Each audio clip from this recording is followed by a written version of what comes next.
Hey everyone! Welcome to my channel. My name is Rowan and for today's video, ipapakita ko sa inyo yung bago nating vlogging camera. It is, syempre naman, yung bagong-bagong DJI Osmo Pocket 3. So guys, talagang finally nakakuha ako neto dahil talagang ilang days, ilang weeks yung inantay ko para makakuha ako neto kasi lahat ng stores, DJI, Camera House, Henry's, lahat pinuntahan ko na, nagpa-reserve na ako and talagang ang tagal dahil lahat sold out. So I got the Osmo Pocket 3 Creator Combo. Gusto ko kasi talaga yung mic kasi nakita ko yung mga individual prices ng yung power bank niya, yung mga accessories na kasama sa standard combo, ang mahal. So, kapag isang bilihan mo sa creator combo, mas makakasave ka. And disclaimer lang din guys, I'm not a professional when it comes to mga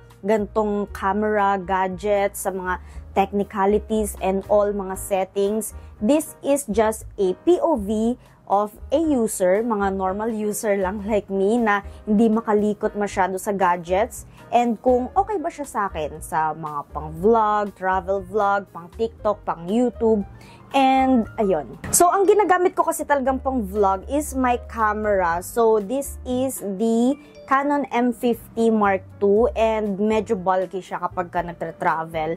And meron naman ako yung maliit na camera which is the Insta360 Go 2. And yung quality niya is hindi masyadong malinaw dahil siya ay action cam. And then, yung pangatlo naman na ginagamit ko is my phone, which is the iPhone 14 Pro Max. So, okay naman din siya pang vlog. So, try naman natin tong Osmo Pocket 3. And this is my first Osmo Pocket. Hindi ko na-try yung mga previous Osmo Pocket. And this is the first time. So, sa Creator Combo, meron siyang kasamang protective cover, DJI Mic 2, and yung kanyang handle, battery handle, and yung mini tripod, tapos yung charger, carrying bag, and then DJI Mic 2 na magnet, and then yung kanyang windscreen, wide angle lens, and then of course yung kanyang DJI wrist strap. So guys, ito yung mismong Osmo Pocket 3. I'm so kinikilig talaga kapag binubuksan nyo to. Alam nyo, kapag gigising ako, titignan ko lang siya and happy na ang morning ko. So ayan siya. And ang ginagawa ko kapag ino-open ko siya, pinapress ko lang yung button. Pero pwede nyo din siyang i-flip yung screen, kagaya nyan, and then okay na, open na siya. Tapos kapag flinip nyo ulit, pwede na din siyang mag-turn off. So, ayan. Okay guys, so simulan na natin yung mga opinion ko and all sa mga kung ano-ano.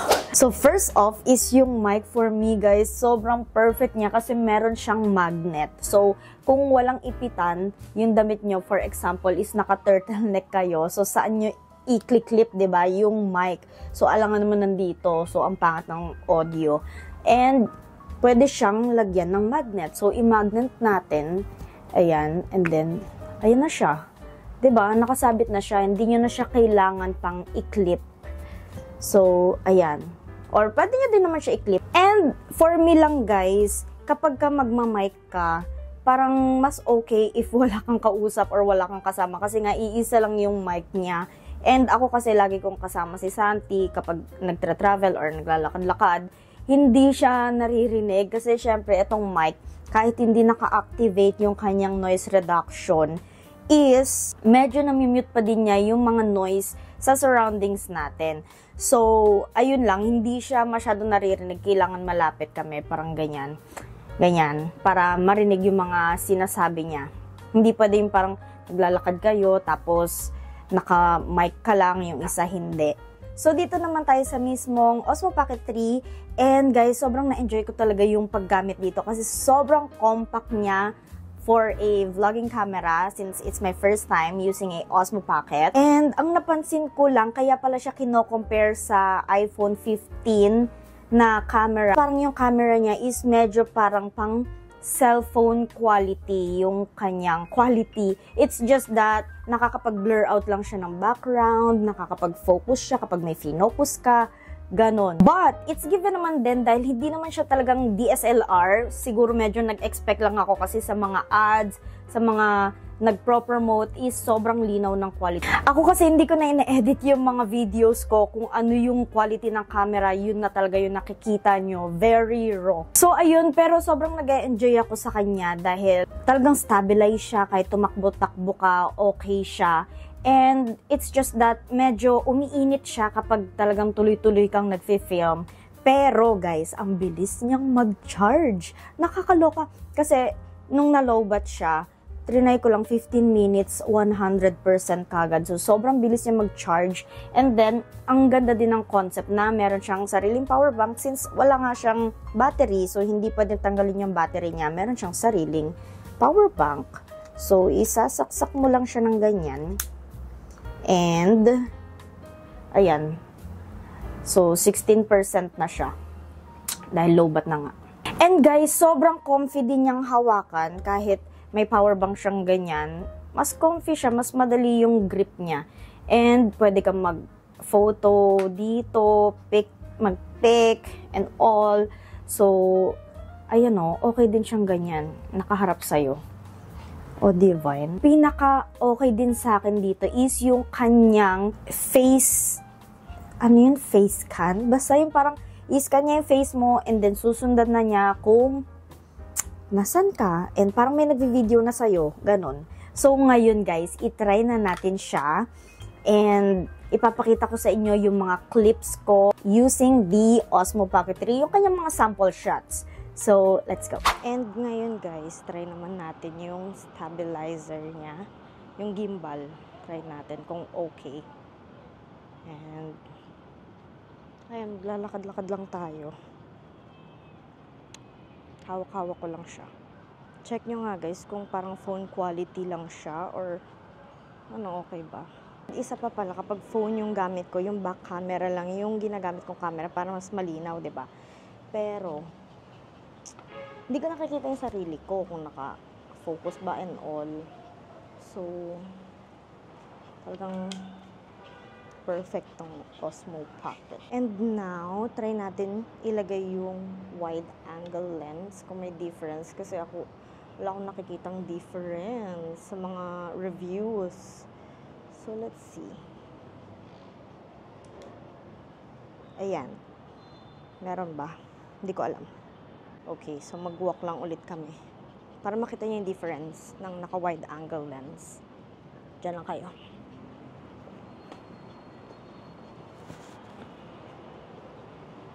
Hindi na tayo nakikita ng camera. And ayan guys, nakalagay pa din yung kanyang wide angle lens. And ang ganda ng ilaw dito. Plakada. Tara, punta natin. Let's go. Ay, oh, pak. Yung phone ko iniwan ko dun. And takbo tayo. Try natin, tumakbo. Come on. Kasi yung mga dogs ko, pagod na sila. Come on, Gucci and Taffy. Come on. Pagod na. Ayaw na. And ayan ang aking mga dogs, si Taffy and si Gucci. Mag-ina sila. So, eto si Taffy is 8 years old. Si Gucci ay 4. Oh, takot siya bumaba. Taff, sit. Sit. Good girl. Eto din yung zoom niya, guys. Ayan. Yan na yung pinaka-zoom niya. So, ayun, ang tari ng ilaw dito, talagang pang-plakadahan. Ang hangin, hindi ko alam kung naririnig niyo pa ako. So, grabe lakas ng hangin. So, comment kayo guys kung okay ba yung audio kahit sobrang lakas ng hangin. Tanggalin ko yung, i-off ko yung mic para marinig niyo talaga gaano kalakas yung hangin. So, diba? Yan yung normal audio sa camera.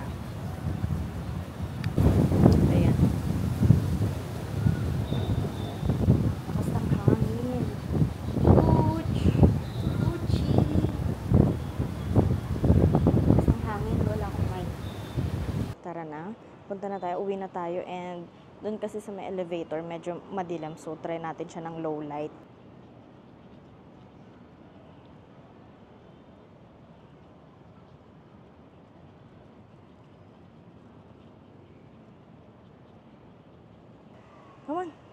Akit. Oh, ang galing.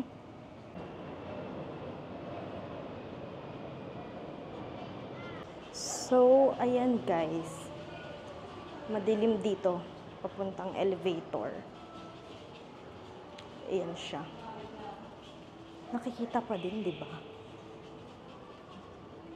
So, ayun guys, ang ating outdoor activities. Ayan sila, pagod na sila. And, yung cellphone ko nakaipit. Ano ba yan?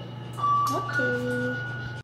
And we are back home guys. And, hindi ko pala naipakita sa inyo yung mga pagfo-focus niya. So, try natin. Tingnan nyo. Nagbe-blur out yung background, di ba? Ito yung mic. Pag finocus ko, ayan. Kahit hindi ko takpan yung mukha ko, na-focus siya. So, ang ganda din. And overall, guys, sobrang sulit nitong Osmo Pocket 3. And it's just my POV as a user. So, ayun. Pero overall, sobrang happy ko na meron ako. Oh my gosh. And thank you guys so much for watching this video. Please don't forget to click the subscribe button. And of course, follow me on all my social media accounts. And i-click nyo na din yung bell button. So, ayun. Thank you guys so much for watching. Bye! See you on my next one.